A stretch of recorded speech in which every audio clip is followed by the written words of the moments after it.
प्रधानमंत्री नरेंद्र मोदी की परिकल्पना और पहल पर संयुक्त राष्ट्र महासभा ने वर्ष 2023 को अंतर्राष्ट्रीय मोटा अनाज वर्ष मनाने की घोषणा की है। मोटा अनाज के पैदावार में वृद्धि के लिए मुंगेर कृषि विज्ञान केंद्र ने पहल शुरू कर दी है। मोटा अनाज स्वस्थ जीवन का एक मजबूत हथियार है। मोटा अनाज में मड़ुआ, रागी, बाजरा, कौनी, खीरी और अन्य अनाज शामिल हैं। मोटा अनाज के महत्व और उपयोग पर प्रकाश डाल रहे हैं भाजपा के जिला अध्यक्ष राजेश जैन और भाजपा प्रदेश समिति के सदस्य सौरभ कुमार। मुंगेर से श्री कृष्ण प्रसाद की रिपोर्ट।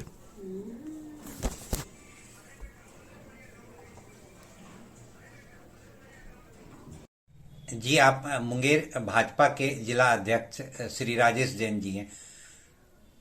माननीय प्रधानमंत्री के पहल पर वर्ष 2023 अंतर्राष्ट्रीय मोटा अनाज वर्ष मनाया जा रहा है। मुंगेर में सरकार की ओर से किसानों को मोटा अनाज के प्रति जागरूक किया जा रहा है। आप क्या कहना चाहेंगे? इसके पहले कि मैं इस पर कोई प्रतिक्रिया दूं, मैं आपको बताऊंगा कि जब से देश आजाद हुआ है तब से केंद्र में बहुत सी सरकारें आई गई, बहुत दलों की सरकारें आई गई। पहली बार विश्व स्तरीय किसी राजनेता ने और देश के प्रधानमंत्री नरेंद्र मोदी ने पूरे लोक कल्याण के लिए, जन जन के स्वास्थ्य के लिए सोचा। और मोटा अनाज लोगों के स्वास्थ्य के लिए कितना अच्छा होता। आज जो तरह तरह की बीमारियां हैं, मधुमेह है, हाइपरटेंशन है, जो ब्लड प्रेशर वगैरह है, और भी गाठिया है, तो इस तरह के अस्थि संधियों के बहुत सारे दर्द और ये हैं, ये सब जो है वो महीन और चिकनाई युक्त वाले अनाज खाने से होते हैं। इन्होंने पहली बार देश के स्तर पर ये रागी है, ज्वार है, कौनी है, मड़ुआ है, ऐसे मोटे अनाज, कुछ तो जैसे अगर रागी की बात करें तो वो अफ्रीका से उसका अफ्रीका उसकी जन्मस्थली है, वहां से अब भारत में बड़े पैमाने पर हो रहा है।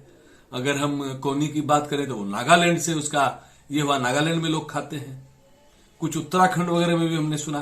तो कहने का मतलब ये है कि जन जन के स्वास्थ्य की चिंता करना, केवल हम आपका इलाज करा देंगे, आप बीमार पड़ेंगे तो हम आयुष्मान, नहीं, आप बीमार न पड़े, यह भी एक चिंता प्रधानमंत्री नरेंद्र मोदी जैसा व्यक्तित्व ही कर सकता है। जो प्रधानमंत्री बच्चों की परीक्षा की चिंता करते हैं, कैसे देना है, कोई क्षेत्र छोड़ा है क्या इन्होंने?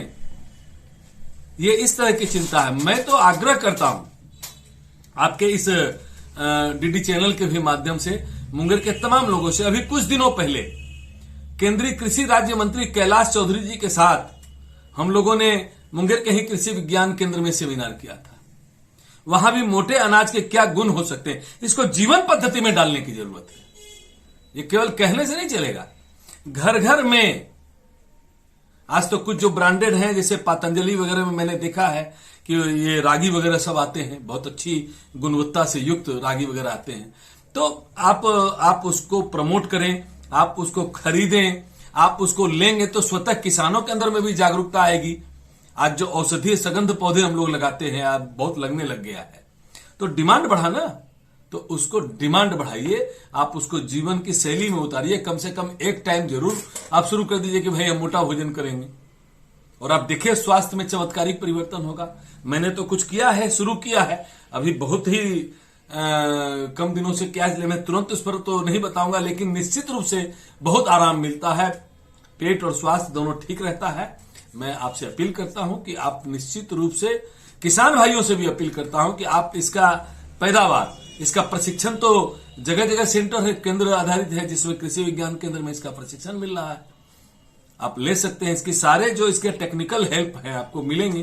तो किसान भाइयों, आप कम से कम इसका उत्पादन शुरू करें, और मुंगेर जनपद के जितने भी हमारे नागरिक हैं, आप इसमें अव्वल आए। मुंगेर का स्वास्थ्य भी बाकी जगहों से उत्तम हो जाए, तो इसमें यह कहा जाएगा कि भाई मुंगेर अव्वल है इस मामले में भी, जन स्वास्थ्य के मामले में। बहुत बहुत धन्यवाद। जी, आप भाजपा प्रदेश कार्य समिति के सदस्य श्री सौरभ कुमार जी हैं। जी बताइए, माननीय प्रधानमंत्री के नेतृत्व में पूरे देश में मोटा अनाज को बढ़ावा देने के लिए उसके उपयोग और उत्पादन पर आपका क्या कहना है? देखिए, माननीय प्रधानमंत्री जी नरेंद्र भाई मोदी जी के नेतृत्व में देश परम वैभव पे जा रहा है और भारत विश्व गुरु बनेगा, ये कल्पना स्वामी विवेकानंद जी ने किया था। उनका भी नाम नरेंद्र था और इनका भी नाम नरेंद्र है। यह भारत के लिए अमृत वर्ष है और भारत विश्व गुरु कैसे बनेगा उसका उदाहरण इसी से आपको मिलेगा। मोटा अनाज कभी पुराने जमाने में हम लोग उपजाते थे और हमारा जो भी खान पान था, रहन सहन था, वो प्रमाणित था। उसका उदाहरण आज मिल रहा है कि मोटा अनाज खाने से कोई भी रोग मुक्त आप रह सकते हैं। और अब माननीय प्रधानमंत्री जी ने इस बजट में उसके लिए बेहतर प्रावधान दिए हैं और किसान से भी हम लोग आग्रह करना चाहेंगे कि मोटा अनाज को उपजाएं, बाजार में उसका उचित मूल्य मिलेगा और फिर पुराना खान पान के बदौलत ही हम स्वास्थ्य को मजबूत रख सकते हैं। इसके लिए मैं माननीय प्रधानमंत्री जी को धन्यवाद देना चाहता हूं।